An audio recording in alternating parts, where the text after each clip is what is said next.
പ്രശസ്ത British rock band Coldplay Mumbai നഗരത്തെ ഇളക്കി മറിക്കുകയാണ്.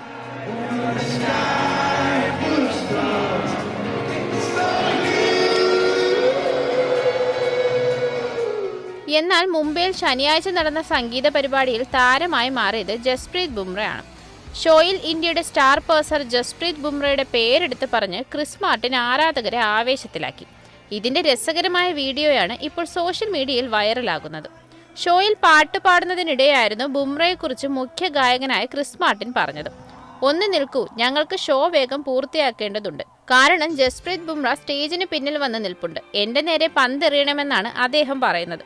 മൈക്കിലൂടെ മാർട്ടിൻ വിളിച്ചു പറഞ്ഞു. അപ്രതീക്ഷിതമായി ബുംറയുടെ പേര് കേട്ടപാടെ കാണികളെല്ലാം ആർപ്പ് വിളിക്കുന്നത് വീഡിയോയിൽ കാണാം. We have to finish the show because Jasprit Bumrah wants to come and play cricket with you backstage. So, thank you very much everybody. Good night. Thank you. പ്രശസ്ത ബാൻഡായ കോൾഡ്പ്ലേ 8 വർഷങ്ങൾക്ക് ശേഷമാണ് ഇന്ത്യയിലെത്തുന്നത്. കേരളത്തിൽ നിന്നുൾപ്പെടെ നിരവധി പേരാണ് ബാൻഡിന്റെ പ്രകടനം കാണാൻ മുംബൈയിലെത്തിയത്.